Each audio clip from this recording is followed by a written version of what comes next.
Hello, everybody, and welcome to today's episode of Oracles of Theleston.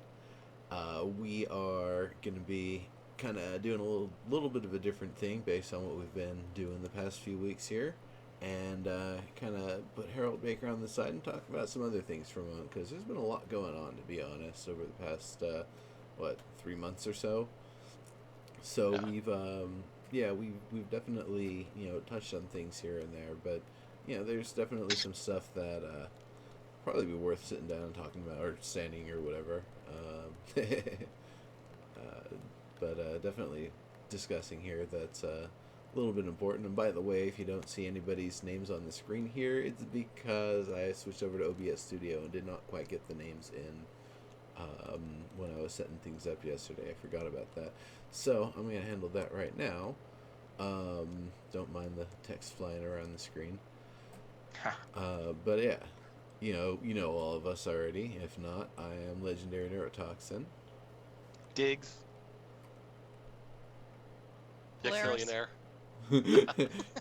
Dick millionaire indeed, Zero, and Polaris is up there. So, um, so first off, there's definitely been a lot of progress. One of the things that has been really been exciting recently, the first map, the Greyshore map, is finished. It's all done. I believe he actually did the aging tests, the aging stuff on it, the weathering. Um, and then it's print time next. So, definitely everybody who's backing out with the Patreon, I don't know exactly what level you need to be backing at to get it, or if it's like a certain amount of money that's been I believe it's just being a donated. patron in general because it was one of the patron goals. So everyone should get it when it's done. Patrons will get a Okay. copy of it, I think, and that's at a but the map will be digitally available, I believe, just then. Awesome. Talking to a few print options, very cool. So now here's the thing that I've been wondering. Oh boy, I'm sure you could probably answer this.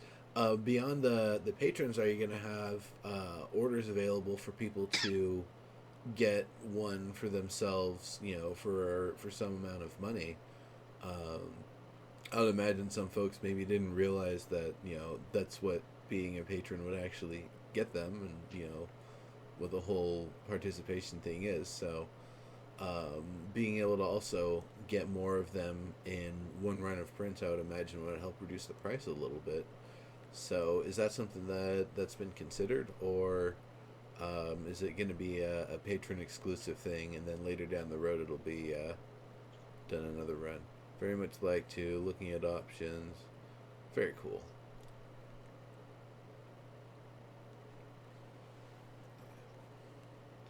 Yeah, I'm definitely looking forward to it. It's pretty cool. Me too. Yeah. Absolutely. And the other nice thing is, later down the road, if once things get real big, the same maps, could all be used for making cloth maps or something later on. Because everybody loves those cloth maps. And you can age them yourself. Yep. DIY. All kinds of stains. So working it out. Yeah. Very cool. All right.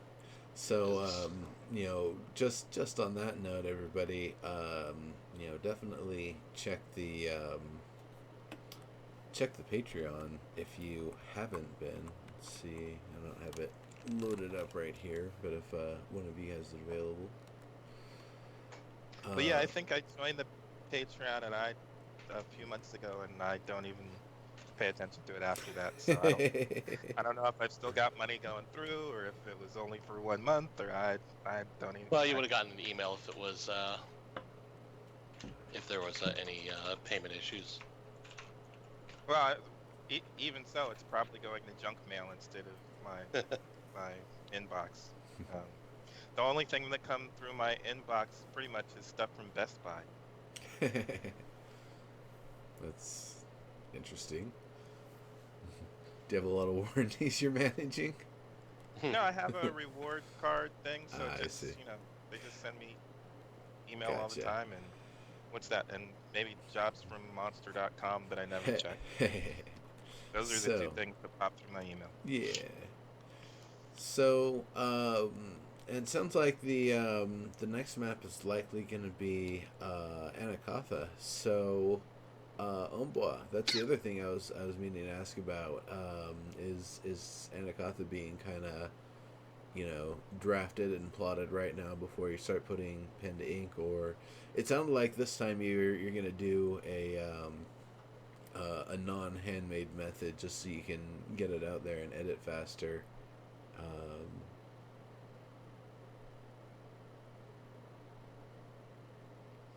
yeah, So what kind of handmade method was he?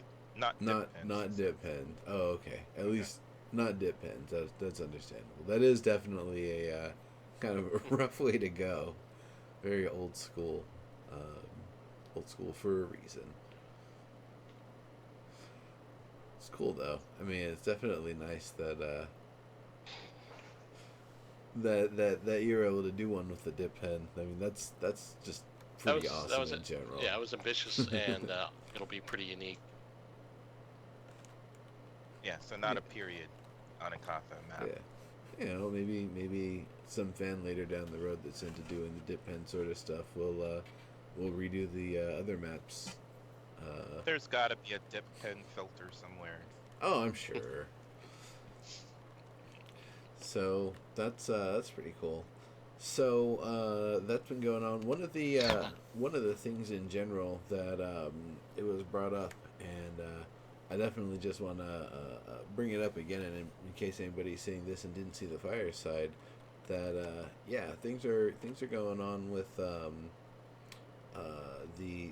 company Skyward Star, such that they're kind of on the lookout right now for third party opportunities. I understand, there's definitely plenty of work effort and stuff going towards Theleston, now that it's, you can work as long as you like. You don't have to worry about getting ready for working with your third party client the next day or whatever. And that's really cool. I've definitely been in that position where I was working on a project and kind of working with people on something, and once I was not working with those people on that thing, the project I was working on, suddenly I have like 3 times more time available for it and a lot more focus. So, that's definitely exciting. While I understand it's definitely distracting that you gotta find work somewhere somehow, that there are projects in the works. The thing that you guys were talking about, definitely interested in seeing where that goes, using all of those assets and making a game out of it. Sounds like a pretty fun way to go. And it's a nice thing. You can just kind of use it to test the market and see how people like it. It can do pretty well, actually. There's no reason why it wouldn't. I'm sure you guys would definitely give it a ridiculous story, so that means a lot for games these days, to be honest. So yeah, that's pretty exciting. But one of the other things that actually, before I go on to anything else, other things that we've talked about, is there anything that any of you folks wanted to mention or bring up or add on? I kind of wanted to segue from art on the map to art for the divination cards. Oh yeah. What? And just see, I don't know, I didn't hear that specific part on the fireside. Did they mention where they are with that? Well, there's He's been a been regular. He's been Sorry, getting go a ahead. lot of them done, so Yeah. I don't know how close they are. Yeah, I don't know. Yeah, I'm not sure what the. I haven't been keeping track of the actual count, but was been churning out part of the clip. I mean, a couple. Your audio's We're seeing a cutting out there. Sorry. Just don't move when you're talking. We've been seeing cards, sometimes a couple per week. He usually leaks them to the patron channel in the Discord. You'll also see him pop up on Twitter occasionally. So art on the divination card appears to be progressing pretty smoothly. Well, forgive me, I don't know how smoothly it is going for Omboa, but it's pretty smoothly from our perspective, as in they're coming out at a regular rate. Ha. All Okay. minor arcana too. So So yeah, I it's guess the the focus is on the major. yeah, it's kind of the base set essentially. So the anybody who hasn't been following, there's kind of different aspects to the divination cards. It isn't just one deck and that's it. There's the greater arcana, the minor arcana, and what was the other one? There was Lost. the lost. That's right, and all of that stuff. It's different decks, different sizes. It would end up giving not only different readings, but potentially give you more possibilities for other things that you could do with the deck. Perhaps playing a game with it, or instead of doing a conventional reading, being able to use them in some other, in the moment method or something. Oh, it's the Grand Arcana. Grand Minor, Arcana. grand, and lost. Grand. And Snipe says that in the app, the minor arcana are constructed procedurally.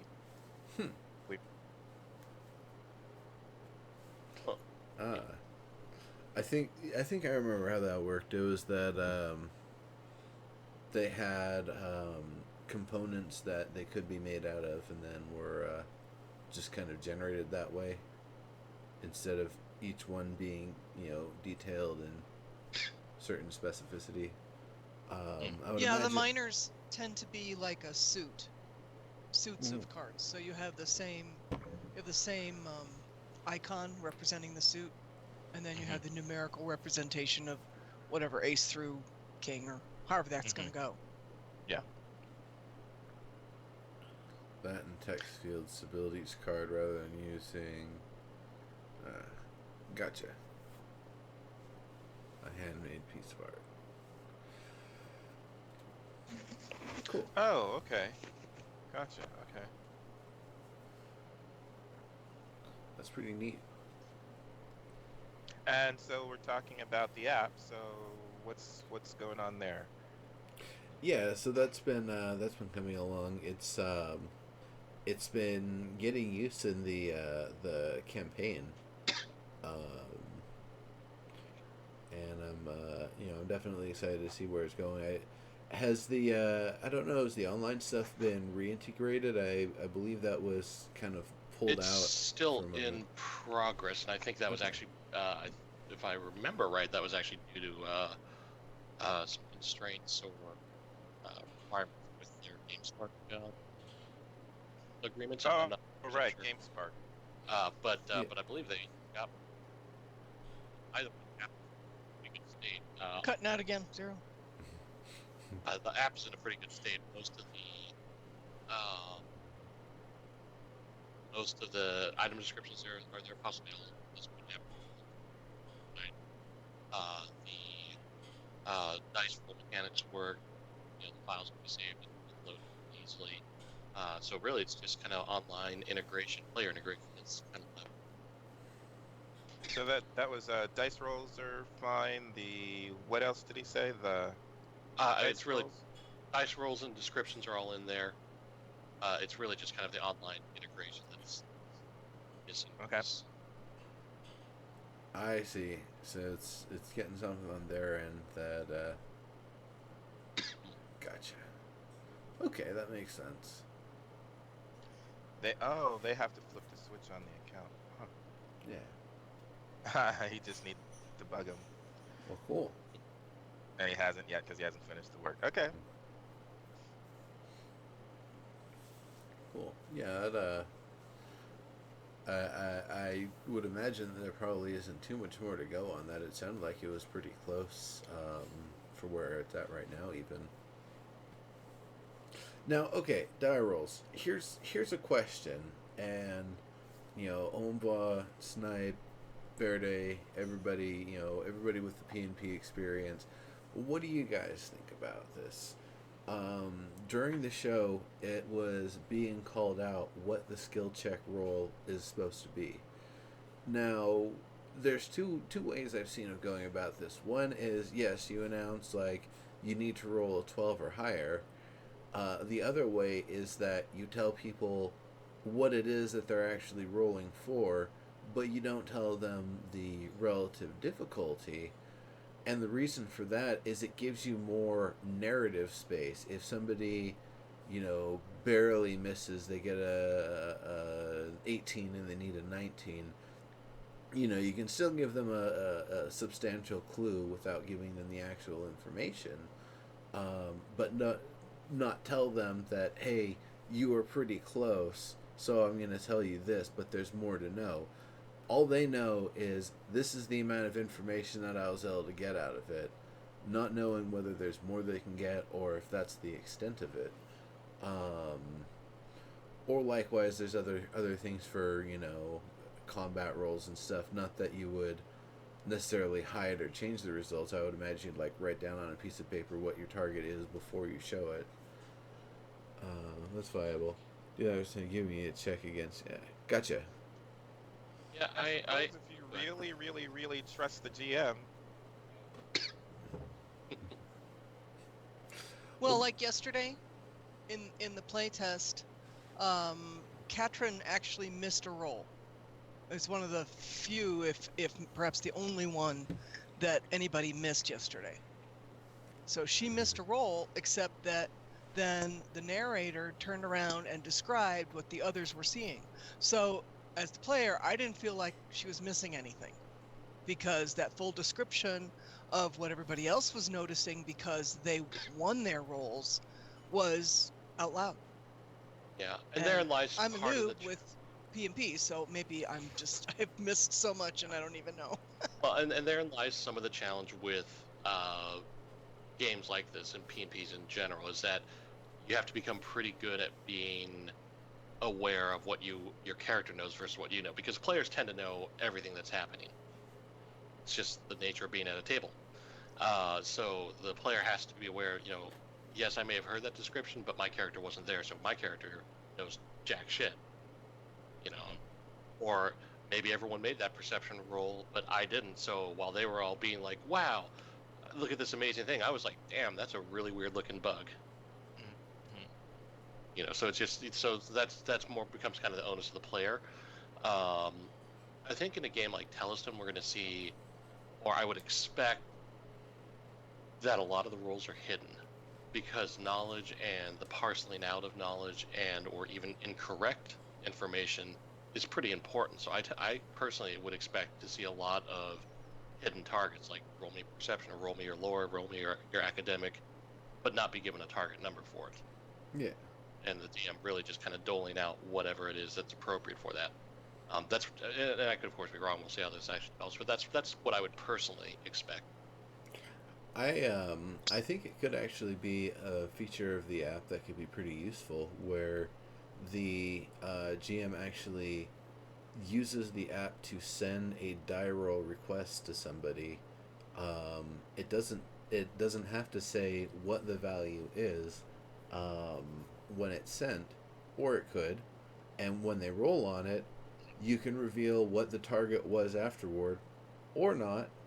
But being able to have that power that you can keep things completely hidden and maybe just give a vague, like, you did okay, you kind of did poorly, all the way to, just, what we were seeing during the show, where it was, here's the value that you're targeting up front. There's no, make no mistake about it. That's definitely one of the things I think the app could be useful for, and also the fact that could also be used to define who gets to see the results of the die roll. If there's somebody that's not in the room, you don't even know.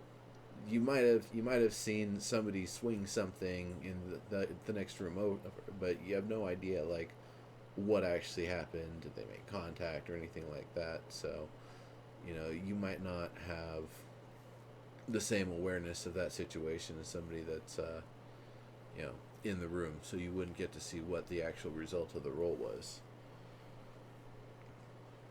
Yeah, I don't know. I guess for me, I'd probably like. What happened to your camera, Diggs? Oh, for whoops. tickets Ha, ha, or ha, ha. dicks. It is weirdly connected to my the cord on my headphones, which I was messing with. But I think for me, I kind of like knowing how close I got. Um, I do right? too. And that's kind of the player like action of it. Like, hey, roll for this. Okay, I'm gonna roll and wow, I got this close, or I hope I get this close. I mean, I don't know. No, you're not wrong. I agree. There's a certain, No, it's just different people, I guess. yeah. And no, I mean, you're right, because I do enjoy that. I mean, if I think back on it, it's like how many times have we been like, all right, your target number is 20 or something really high, and you're like, it's like gambling, right? You're waiting for that perfect number to come up. So I agree, and there's something fun with that. So maybe it'll be something for just kind of trickier or more arcane lore, or something where it kind of really matters. As always, kind of GM discretion, because you're right. I do like to know my target numbers for. I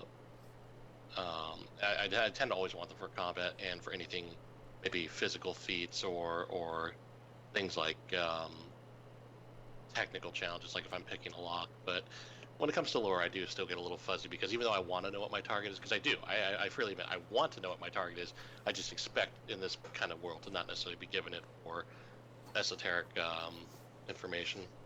Especially, those moments when, well, I mean, because it makes for two great fun moments in my mind. One is when they tell you the roll and you're like, there's no way in hell I'm taking that. You But, gotta hope for that okay. natural. Yeah. I mean, it's Or the opposite, where you're like, oh, great, my score is so high, and then you roll a 1 and you're like, okay. Which I've done, and it crippled a guy and then it got him killed. So you're right. It is great.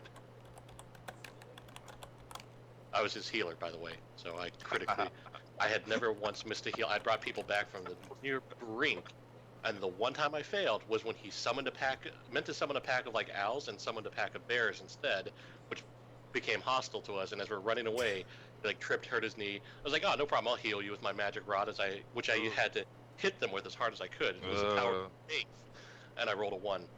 Normally, I couldn't fail if I tried. I rolled a 1. I left him crippled, ran off. He got eaten by his bears. nice. Ooh. That's... Then came back as an immortal, a crippled immortal, because you keep your injury, whatever got you killed. So it was great. The bears got him killed, so what did he come back as? Well, the bear, we talked about that, right? And this is where that comes from. The bears are what killed him, but he died. The only reason they killed him is because I broke his kneecap and then left him behind. So he had both. He was an undead with severe maulings and a gimp, a very bad gimp. Like you could see, not even a gimp. His leg was clearly busted, and he was just kind of hobbling along. So anyway, so I agree. There is that great moment where you have that, your target number, and knowing that, and then having fails or successes against. Yeah, you're right. It is. Yeah. There's a lot of fun in that, especially because again, it's such a community experience. Yeah.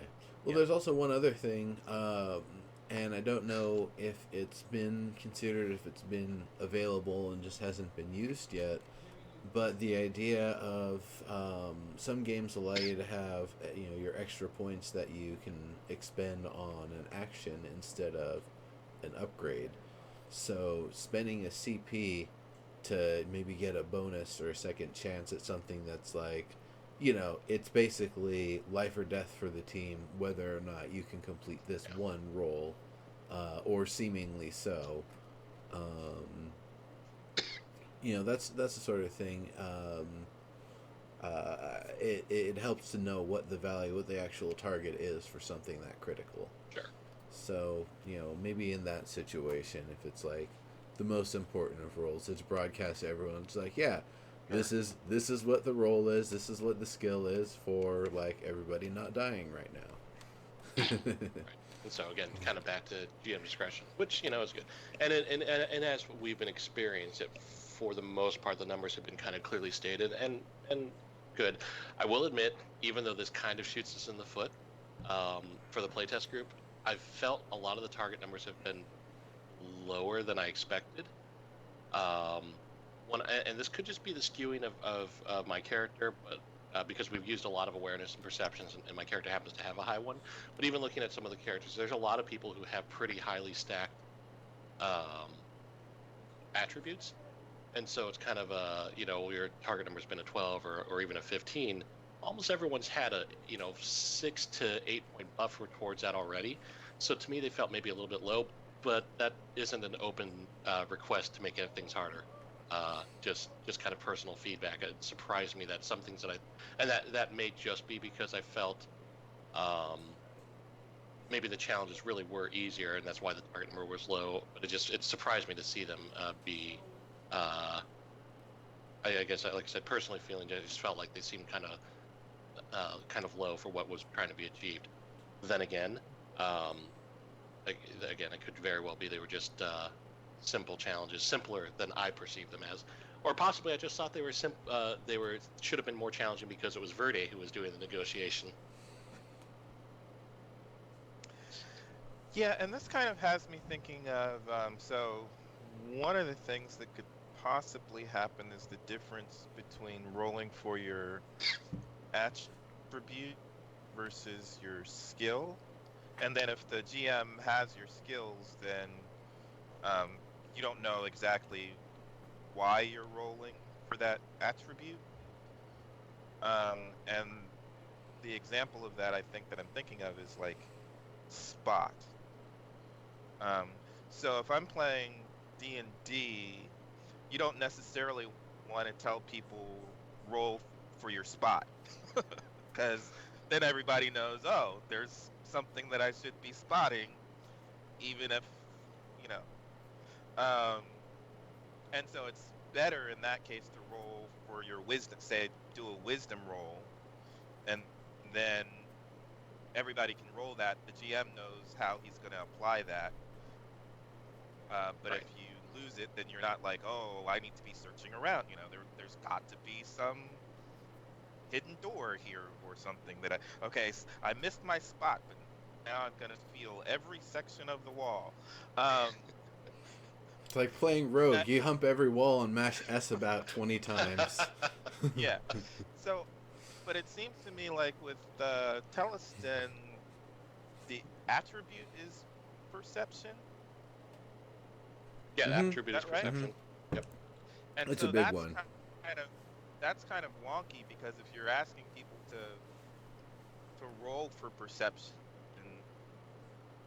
as opposed to No, they were wisdom, rolling on awareness of a certain XYZ Right. thing. Yeah, But what so I'm saying it's is perception plus called awareness perception skill. or awareness, right? But I'm saying, when you're saying wisdom, you don't know what wisdom could be a whole bunch of stuff. Sure. yeah. Awareness, perception are kind of really specific, that you should be aware of something, or you should be perceiving something. Well, in, the way in a way, that's all I'm saying. It's just the way those are labeled. Well, here's That the gives way you I great- see it is that there's kind of like a a subdivision that goes on is, first it's what the main thing is that you're trying to do. So you look at what's the driving attribute that would be associated with it. And then the next division after that is what skill associated with that attribute would also help with this, or perhaps what skill from a different attribute would instead help with this.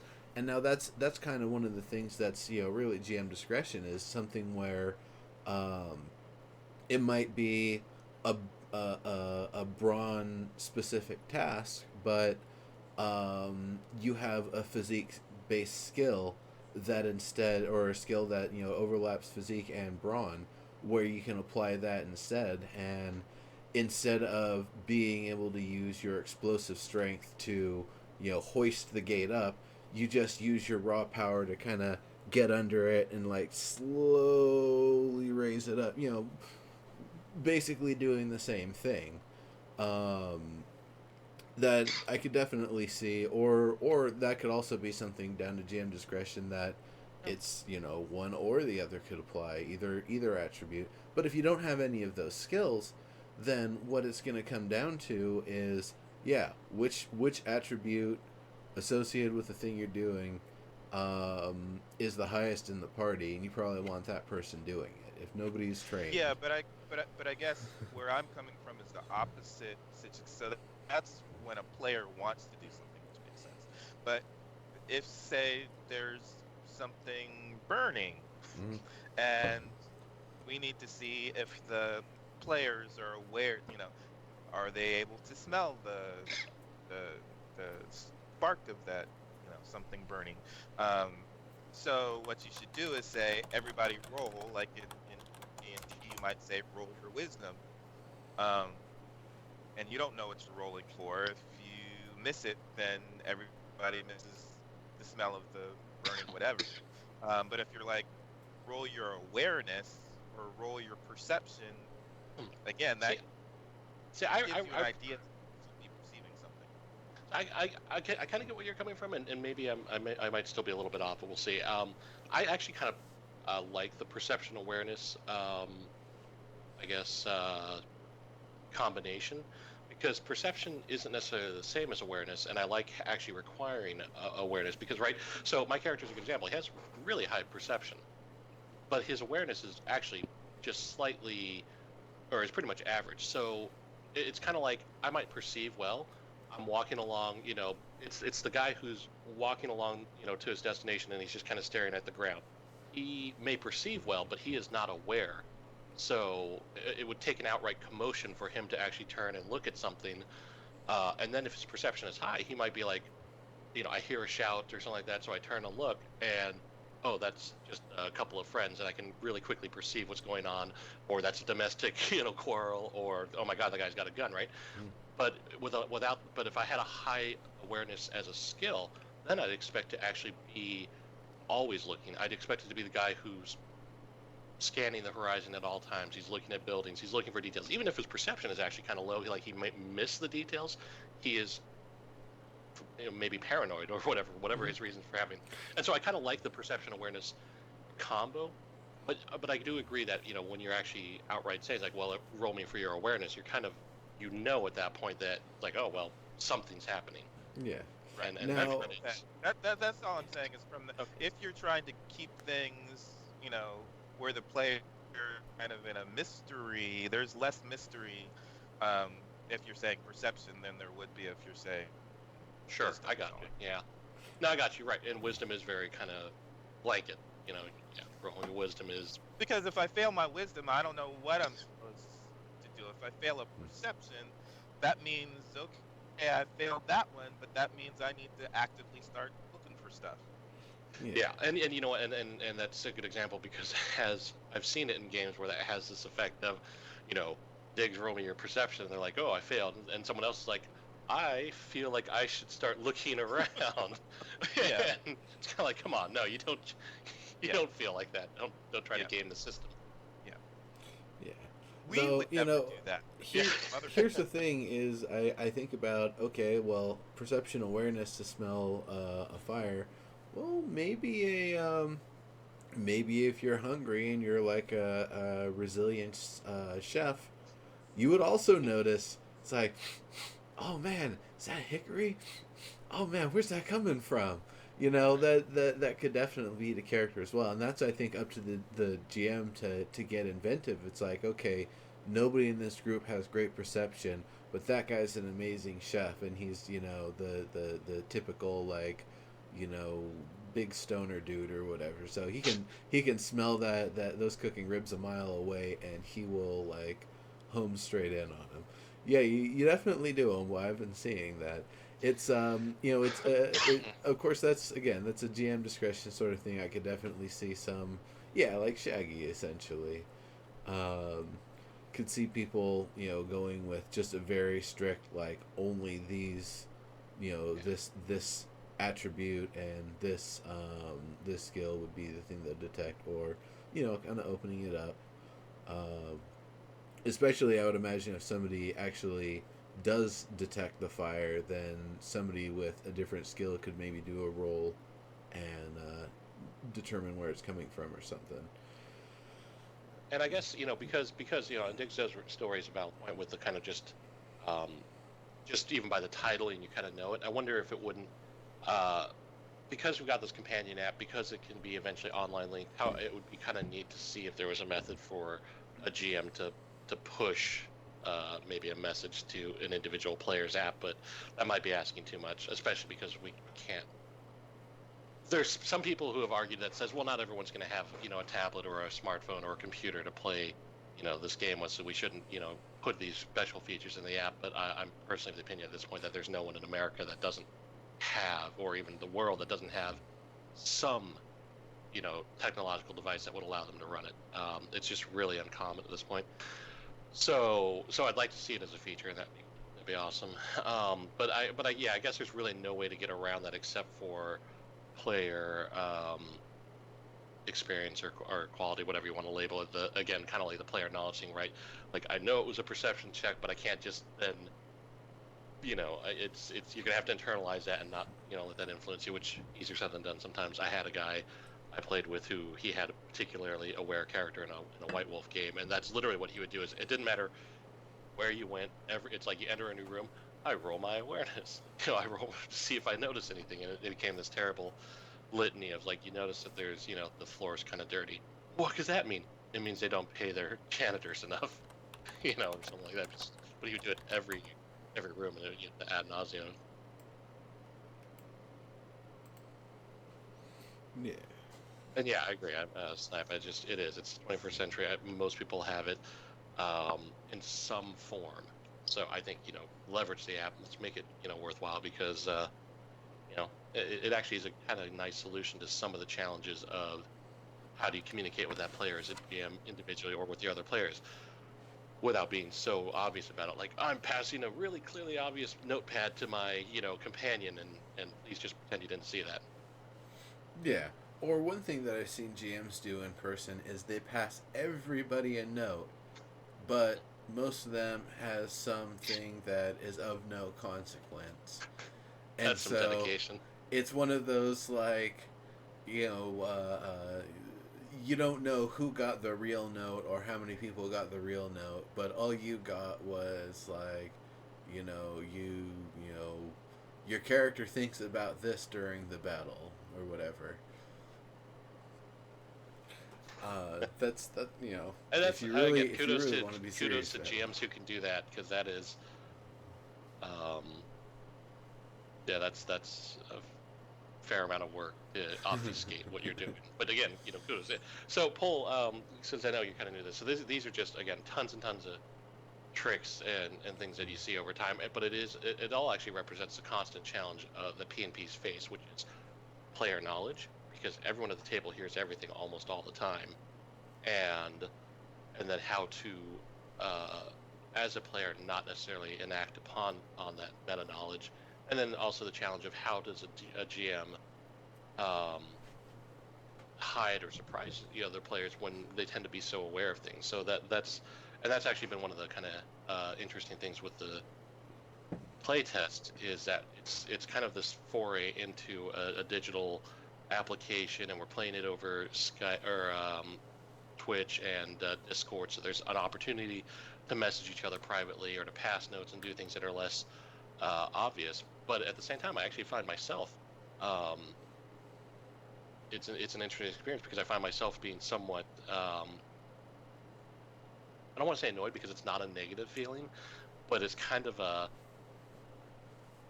don't know how to describe it, but it's like missing out, because normally I'm used to seeing those notes get passed or that, so I kind of have this sense of I agree. Yeah. When you oh my said God, missing out, that's the something's feeling. going to happen. Even if I don't know what it is, something's going to happen, and now that's kind of hidden. It's been an interesting... That is the feeling, of missing out. I had a ball with yesterday's play session, but I came away feeling like I need to do something more. I need to do something bigger. I need to do something better. I need to come up with something on fire. A hidden agenda. I need to do something, because I'm completely missing out on the note passing and the reason for note passing, and I'm just this boring character who does the vanilla thing, and it pissed me off that I lost that role, or that I was told I lost the role because I think I didn't lose the role, and it was just that feeling of missing something. I see. Yeah, and I have no idea what to do about that. Well, part of that is again, and I feel bad because it is kind of new to the wolves type thing, but it does come down to, at least my experience, it does come down to just understanding your character's motivations, and that can take some time because it's like writing a character. Sometimes you just don't know them until you've played them a bit. But set out your secondary objective and stick to it. I was Pelham is going. always looking for that hook. Oh, sorry, go ahead. No, I jumped in. I was just, but I was, Nero had mentioned about a month ago now, probably was it the 8 character motivations or something like that? Oh, yeah. Stanislavski's actors or character questions for characters in a scene. Yeah, I was gonna say you should fill that out. We should fill that out. And I was thinking for Harold, the 3 of us should each do Harold on our own, Sure. and then yeah, come that'd actually be together kinda and see what we want to keep or how we want to, use that. But yeah, because there's stuff like there's stuff that comes up just day to day. You have in addition to the overall objective, you have other things that are pushing you. All the other stuff that I want to do.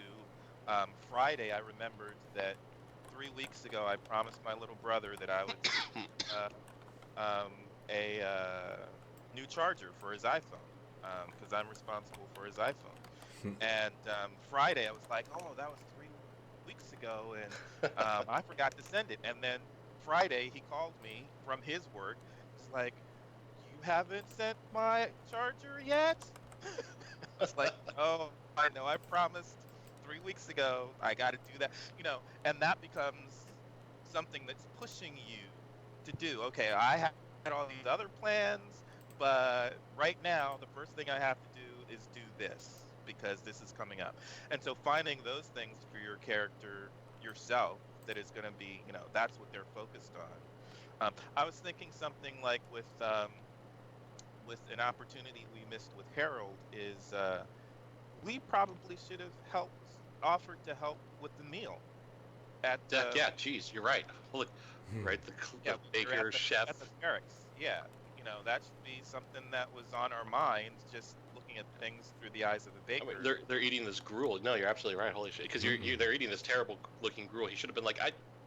What do you have in your fridge? I can make this better. Yeah. What do you have on hand? I'm gonna pull some of this, pull some of this, and it'd be like that scene in Ratatouille, if you ever saw it, where he can't leave the pot of soup alone. He's trying to make his escape, but he stops. He's like, I can't. Right? Yeah. I can fix this. That's a good point. And Paul, actually, I'm glad you voiced kind of your maybe frustrations with that because it's. Well, I don't know. It's not really a frustration, and it's not really a complaint. It's just a strong feeling that I had, like I was really missing something. No, but it's good to know because I actually thought you. So because I envisioned your character right as the frustrated and jilted lover who wanted, as you said, to go out and make this mark on the world, but you hadn't done it yet. So I was thinking, oh my God, we're gonna get to this point where we're gonna see the barn on fire, and we're gonna look at John, and it's not. And she's gonna be like, I just fuck you guys. I had to do something, or you weren't making sense, or we weren't doing what I thought we needed to be doing. So I finally just did something dramatic and wild. So I've actually been expecting that, and it's actually been kind of a minor sense of dread as we get closer to Valor. Well, I mean, I'm kind of embarrassed to say I have no plan for that. Maybe I should have made one. Well, Maybe I should have. But this is like I'm driving down to Littleton yesterday, getting ready to go do Mother's Day stuff with my family, and I'm just kind of feeling this feeling of missing out, that I need to like step up to the plate, Sure. making something more of a story, and that she's so fucking boring because she's so vanilla. And I know Ombo's got stuff up his sleeve, but like I don't have a reason to pass any notes. I mean, that's okay. That's totally fine because you were coming to this new. So even though they are sometimes maybe a bit trite, try using one of those character developing tools like the questions that you ask a character. What would they how would I respond to this? How would this character deal with that? Because those are sometimes the most useful tools to just flesh out a character. And then all of a sudden you go from, well, I'm just not sure what my character does, to turns out she's been secretly slipping wrists, steroid alchemy, in her meals every night, just to see what'll happen, right? I mean, and it's just have fun with it. Or if It's especially in a playtest like this where you can kind of push the limits of. Well, I mean, part of the problem is because I'm so new to it, I don't even know what the limits are. Right. So I don't know if I'm pushing a limit. I don't know if I'm just trotting too narrow of a path. I have no idea. I don't have anything to compare it to. I Sure. would say definitely take some time, talk to Ombois about it, and he'll be able to help you kind of flesh out your character a little bit more and get a little bit more a little bit better idea of kind of the things you can do with your character and some of the interesting plots and consequences that can come through. I really would suggest that you fill out the Stanislavski form first and then go to Omwa. But also, you can, especially because this is a,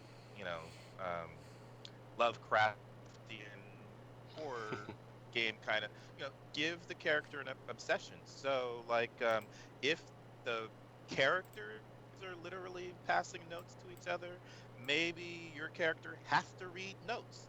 And so she's going to steal the note. If they drop, she's going to, that's her thing. She's a snoop. Give the character something like that so that, and even then the players will always be looking kind of forward to that. Oh no, we've got notes coming up, so we know what's about to happen because she's got to always do such and such and such and such. And then also the characters themselves begin to know this. Oh, okay, whatever we do, we've got to keep Catherine away from this because we know what's going to happen. Right? No. Or it could be the flip. Okay, let Catherine do it. We know she's gonna. She's gonna read it anyways. So. Yeah. Yeah. Next thing you know, it's like, hey, I'm writing. Somebody's mama. Yeah. Next thing you know, someone comes like, could you proofread this for me before I? Yeah, it can be a challenge. It really can be a challenge, and everyone here, I think, without exception, has had even now, as used to we are as building characters, has those moments where you don't hear your character's voice for a little bit. That's not uncommon.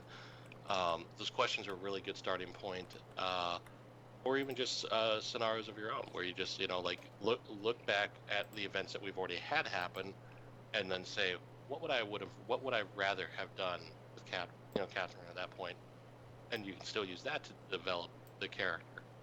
See, that's the problem. I don't have anything I would do differently, and I was surprised that when she got frustrated with Jonathan S. Tuttle yesterday playing his thing and slapped him, that Ombwa made it a real thing. I was kind of doing that as out of character, but Ombwa went ahead and made it in character. Right. So it's like, exactly. Okay, all right. So we all know she's got a little fire there. Yeah, Which is good. But other than that, I really haven't done anything with her that I wouldn't do again. It's just that which is in fair. the path of our story, I have no idea what kind of crap was going to throw at us, and I know that the closer we get to Valor, there's probably going to be something happening, but it's like I have no idea. I mean, I don't know how to. Right, but that's because you've been in this mode of I'm just going to see what happens, right? I don't know what's going to happen, so I'm just going to see what happens, and I'll go along with. I'll try and figure out what I want to do when something happens. But there's also, again, the character is going to have something that they've been working towards for that week that may be different than what they were working towards for that month. What are you going to do when you get your paycheck this particular week that you might not have done? I'm planning to go to visit my brother in Colorado. So I know I have to go purchase those tickets, and in a month I'm gonna be gone. So okay, this week whatever I do, I've got to make sure that I get those tickets taken care of. What are those kinds of things that Catherine's going to be thinking about? Yeah. In addition to this, I would say that of those kinds of things, the closer that we get to Valor, the more confused she gets about what about Gregory. Sure. And that's just it. I mean, right? Because you've got your character's kind of core motivation. I mean, she wants to know what happened to Gregory, but at the same time, she wants to not just become. She basically doesn't want to fade into, the background of the world anymore, right? She wants to at least have some kind of experience, or She not wants to become. have some adventure. She wants to Yeah. get her head out of Tide's End and completely out of her life with Gregory. But the closer we get to Valor, the more that Gregory keeps coming up in her mind, like, maybe she should investigate whatever the hell happened to him, and then she starts to get pissed again. So But that yeah, and that it's so a that quiet should, but kind of thing. But if that happens, or if you think that's what she should do, and that's where you might pass that note to Ombo and be like, while the party's distracted, I'm going to slip off and go look for this. Yes, there's a general unspoken rule of try not to split the party, but that's not a hard and fast rule. It can happen. It can work fine. Characters should have that agency, or players should have that agency, I should say. So yeah, you've kind of identified your character at least on the most broad level. So just go do it, and that will still fill in the gaps. Well, it's like when I wanted to go collect seaweed, sea kelp, and it's like, okay, I'd like to go do this, but I think I should have a guard. Who wants to go? We split the party a little bit, but it was kind of like, these guys are going to go do this, and these guys are going to go do this. We'll be back in an hour. Yeah. Right, and that's just what I was going to suggest, is for you to think about, fill out that sheet, but also think about what your relationships are, how you feel about each of the other characters in your party, and who is going to be the one that you're going to take with you when you do your bad girl stuff. Who's going to be the one that you wouldn't take under any circumstances, because they're going to set something on fire and screw everything up. Already, Howard, I have that figured out. Right, and then those also become topics of conversation. So maybe you want to pull one person aside and say, this is how I've been feeling about Gregory, and this is how I'm feeling as we get closer to Valor, and what do you think about this? But another suggestion I have for you is to read through, if you haven't before, it's probably worth reading through again, the Dragonlance series, because those characters had really nice flaws. Like Wraithlin, the mage, has this kind of dark character to him, but he's also he's got poor health, and the more magic he does, the poorer his health becomes. Yeah. And you've got is that he survived a fireball that should have killed him, and instead he just got changed by it in weird ways. Yeah. You read through a couple of books, so the series is actually really long. It is. Yeah, but if you start reading through that, you'll get a real feel of it's true. It's very true. All of those characters. That series had great characterization. I ain't read it in 20 years. Right. But no, that's good. But so there's just lots of options, right? But don't be afraid. Okay, well, you're right. I mean, the development of character flaws is important. Otherwise, she is starting to be boring. So flaws are what make a character interesting. Yeah. Well, and it can even be, it can still be organic. Like maybe she is cognizant of the fact that she's on this adventure, but she herself isn't doing much. So she's like, well, I'm just gonna go do this. Just have those moments of she just acts out and let it happen. Let it just kind of be spontaneous with it. It will develop a character, for good or worse. It may destroy the party in hilarious ways, or might make things more difficult. But notice that we've already had numerous bad things happen, or at least questionable things happen. No one's died yet. No one's been burned at the stake. So these games are designed to be able to handle these kind of moments of spontaneity. I mean, every game out there, I'm sure there is a game being played right now somewhere in the world where someone decided to kick the dragon in the nose just because, or someone decided to steal from the barrel of oil. Exactly. I don't know why he would do that. That sounds madness. But the point being just that, sometimes these spontaneous things that would seem so absurd and it seemed like they're just for the sake of causing mischief, that's not necessarily a bad thing. People do this. People are like this in life, and it's still an organic way to grow. And also, again, it will quickly help you determine some of your characteristics. Like you tip over the barrel of oil, and everyone's like, "Why would you do that?" And you're like, "Do what?" You clearly caught red-handed, and you can still try. If you decide that your character is going to try to play it off, you're building your character. Yeah, that was the Diggs voice in my head. I had nothing to do with that. Yeah. But if when I'm thinking of Katrin, just the little bit that I know about the character, I would be wondering, what does she feel about men in general at this point? What does she feel about future relationships? What does she think when she sees couples together in love, madly in love? Maybe she's the type to walk in between them. She sees people holding hands, and she here's has the other. Here's the other question for me: is like, did they ever really have a thing together to begin with, or was it more of like a business relationship that just made it easier to make it something more official? Like, is that? That's one of the things that I was always wondering is like, how much did they actually like? She doesn't seem heartbroken so much as pissed off. To be perfectly honest, it's not. Yeah, I mean, Oh, it's I been miss a year. him. It's been a year. Yeah. So she's already gone through the grief processing, the whatever, and she's wherever she's settled at.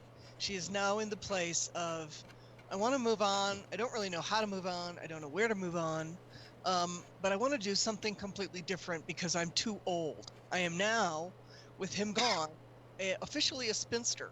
And I'm not very happy about that. I thought I had my life all worked out and I was very happy, and now it's all dreams crushed, whatever. So yeah, there's pissed offedness, but she's moved through much of the pain.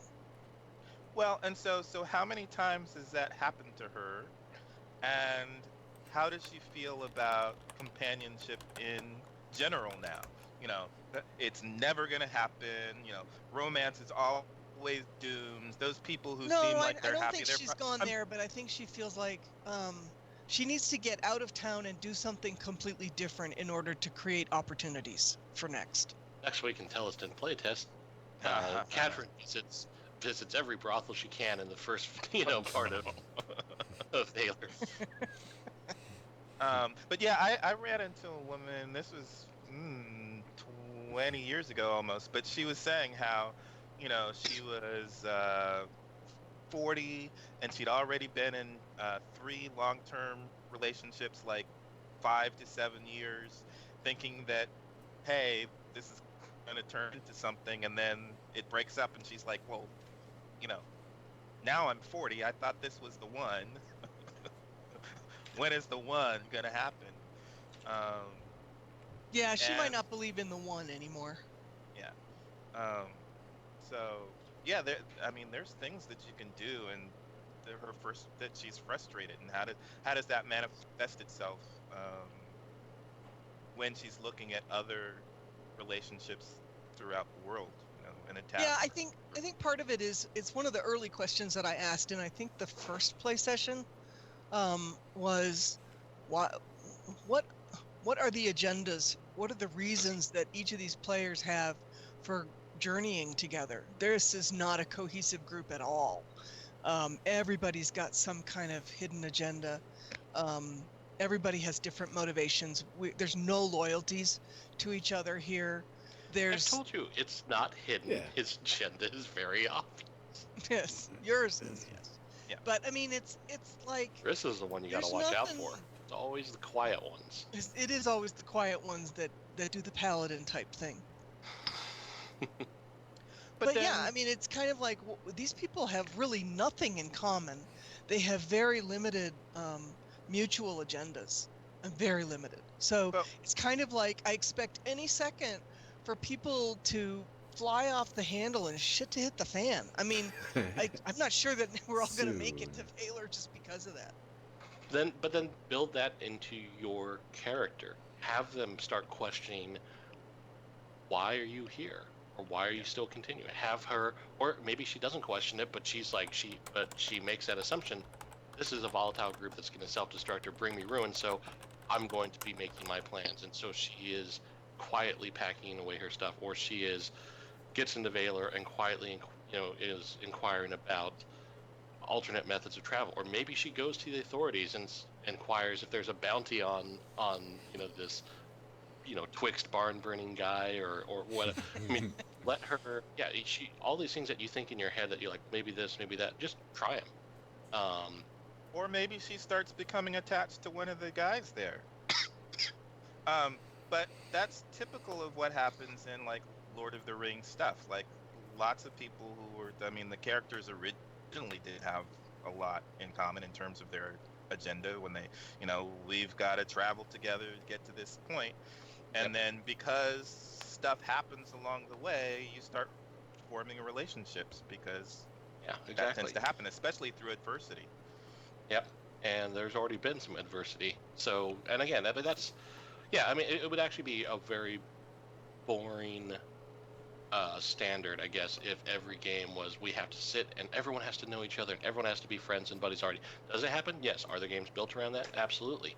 But if it was a requirement, that would get tedious. It is okay to have people with differing agendas and differing motives, and not necessarily knowing each other come together and form bonds because of it. Or, I mean, Saro asked about, used his awareness to look at where Verdi or Jonathan was carrying that, that valuable trinket. He wasn't observing this just out of curiosity. That is a motive to steal it at a later date if he thinks it's necessary. Will he? We don't know. You'll find out. But it's the desire is there because the character has that motive, and I let it guide him because he's looking out for number one still. And so if she decides that she wants to look out for herself, or maybe she doesn't, maybe she really is determined to make this group more cohesive. It doesn't matter what it is. Point is, even if the group is doing one thing, the character has their own, goals, and they should be enacting upon them at all times. And you just have to figure out what they are, which, easier said than done sometimes. Which is circling all the way back around. That's why those what's his name's questions is such a great place to start. Okay. I probably shouldn't mention this on Mother's Day, but I'm going to anyway. When I was a kid, under 10, it used to be at dinner frequently throughout the week. We'd be eating dinner as a family, and my older brother and my dad would be arguing with my mom, and I'd be like, "Stop arguing! Mom is right. You're ganging up on mom. Mom is right. Just leave her alone." And then over 10, I was like, "What the hell?" When my mom says, "I'm gonna call the newspaper and tell them to just cancel graduation because these kids shook the hand of the person handing out the diplomas with peanut butter. And if they don't know how to react, they just shouldn't have graduation. So I'm going to tell them to cancel graduation." And I'm like, what are you talking? Like they're going to say, "Oh, yeah. Thank you, concerned citizen. We'll do that." Yes. She doesn't like graduations, so we've canceled graduation. And I'm like, what?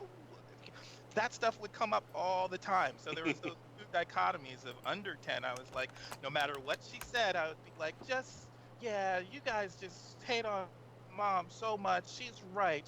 I love her. And then over 10, it was like, oh my God, I'm just not going to say anything. I'm not. And then 20 minutes later, I'd be like, wow, what are you talking about? So there's those kinds of relationships to build within the group too. Is there somebody that you're always going to stick up for? Is there somebody? I loved this in Farscape. The lead guy the lead white guy who's like supposed to be the captain or whatever. He would give something would go wrong, and he'd give his plan. This is what we're going to have to do in order to fix that. And in every other show, everybody listens to him. In that show, everybody else turns to him and goes, "That's the worst plan ever. No, we are not doing that." And it would turn out to be the worst plan ever. And they're like, "No, you don't know anything about this part of the galaxy. That's not going to work. Nobody's going to listen to you." Yeah. That kind of thing, that drives stuff too. Yeah. Um, You know, And never, yeah, don't be afraid of conflict. Don't be afraid of a character speaking their mind, because you're right. It is going to be a very boring adventure for you, the player, if your character just sits in the background. Um, she has goals. She's and I'm dating myself too, but it was on how'd you the pull that Banana off? Splits. Sorry. Yeah, the Bananas. Yeah, I like that. The Banana Splits. There was the Travels of Gulliver. Oh One of yeah. the Lilliputians would say, "We'll never make it, no matter what happened." Yeah, every episode, we'll never make it. Oh, all those kinds of things become, what's your forget catchphrase? What's your yeah. catchphrase? Yeah, peanut butter is being generous and kind of the person. My brother had a friend in middle school for graduation who managed to stink palm the principal and Right, secondhand everybody who shook hands after. right. Which I think he was in an M, so it's about halfway through. Hmm. But yeah. Aside from the Mother's Day, which was mentioned there, after we're done here, I guess everyone go play with your moms or whatever. Get some dinner or video games. Give or her some whatever. dinner. Yeah, that one. I'm giving my mother another grandkid. I've got. She's sorted. There you go. Well then. What? Good job. This gives her an even number. Nice. All right. Well then. Well, and flowers and the other stuff. yeah. Mostly, I have to just every year I express to her my profound admiration for the fact that I survived her, because man, I was such a shit. So that she didn't just one night choke me in my sleep or something or like call Pillow. ICE on me and be like, yeah, there's this Asian kid in my house. I don't know where he came from, but he needs to get deported. Mhm. That's terrible. But but yeah, uh, so you kind of interesting segue there. But yeah, that was an interesting bit though, was realizing how much I actually miss the anticipation of note passing and seeing those events. Yeah. So it's not mentioned that they are with the campaign app that they're developing will have notifications like that. So that'll be kind of neat to see, and that's something that has been mentioned that they're working on, is a campaign mode for the companion app, which will actually track the events of the narrative. That should be really neat and Yeah. pretty unique. Yeah. Now, I'll say this: the campaign app and divination. I mean, maybe just the campaign app in particular. Probably going to be something that's going to be a private code base that just Snipe going to be managing for a while. But there's definitely a lot of other things that they could definitely use some help with. I know there was the the hidden object game that was in the works. I think that one's kind of on pause right now, but we could No, potentially. I'm still working on it, but it's going Okay. to be slow. We don't have a full crew working on that. Gotcha.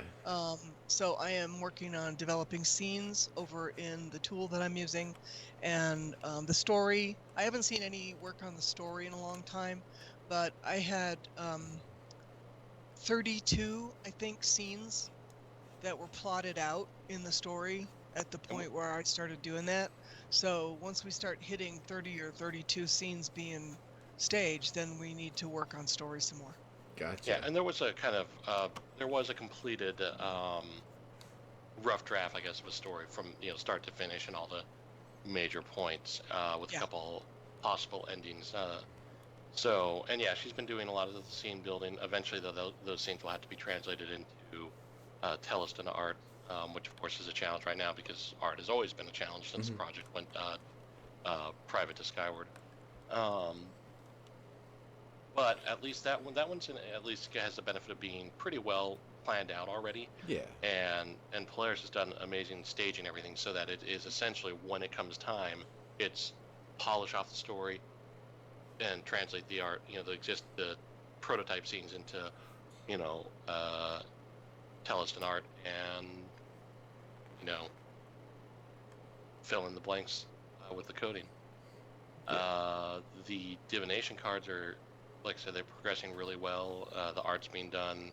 Snipe has the app really far along. We've seen even art interaction animation with it. The companion app's going well, and the game is obviously doing well enough. We've started to see stance card prototypes in the pen and paper channel of the Theleston Discord. So those are coming along. I'm looking forward to seeing Risk put them to work, or Lake, I should say, put them to work, because I'm sure that'll come up. And there are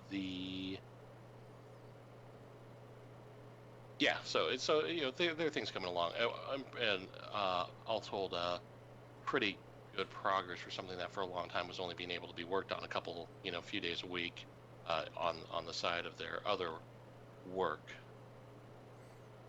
Yeah, So. yeah, it's been coming along pretty well, but there's definitely a lot of other things where the community can help out aside from Patreon, which we mentioned earlier.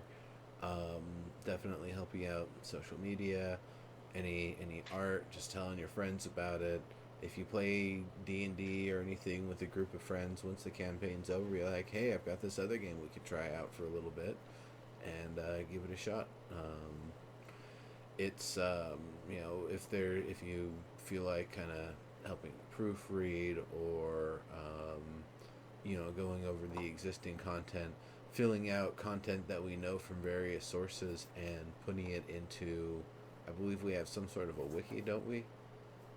There is a wiki. Yep. It's just kind of not stopped. It's just a little bit paused as we wait for more information. Part of that challenge is that with all the information available, what should be public facing and what needs to be kind of hidden away, because it'll be Right. part of the card game or part of the core books and things like that. So I would encourage people to check out the Patreon if you haven't already.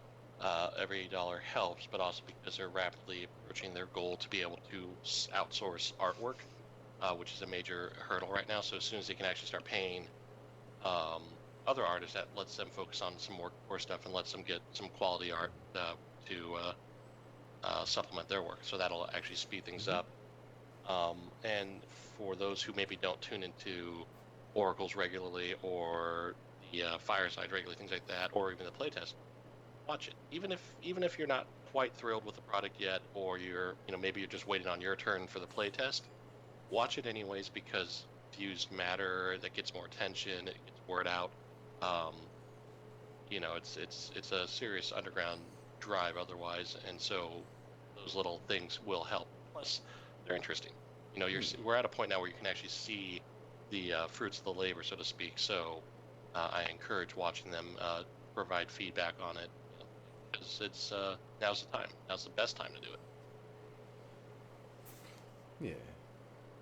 Well, it's and that's definitely one of the other things that with the playtest in particular, if you've got any P&P experience, definitely watch, definitely give feedback. If you don't have any P&P experience, it might be even more important for you to watch and give feedback, because if there's something that you don't know now and you're planning to play the pen and paper, then it's going to be even less obvious when you're sitting around with a bunch of friends and nobody's quite sure what to do with a certain thing. So definitely watch, get a feel for it, understand it, and any questions. If something doesn't seem right with the system, ask about it. Hit Snipe up about it. There's one of the things that we kind of saw early on was that, the jump from 25 to 45 health is kind of a big deal, because that's like the difference of being able to take one good hit and being mostly dead versus 2 or 3 good hits and then being mostly dead. It's only mostly dead, not dead. So that's definitely something that really helps. If there's any equipment on the equipment page that seems like it's missing, should be adjusted, or anything. If you're really into spells and you kind of have some ideas for things that aren't able to be represented with the current kind of dictionary of spell components that exist, you know, hit them up, pitch it. If you have an idea for a character that you may or may not want to play, or you just want to maybe see in the world, write it up, send it along. Ownball loves seeing that sort of stuff. You know, again, anything you can do to get your friends involved, get other people, any groups that you're involved with, kind of check it out. That stuff really helps. That helps a lot. Just retweeting the tweets even helps.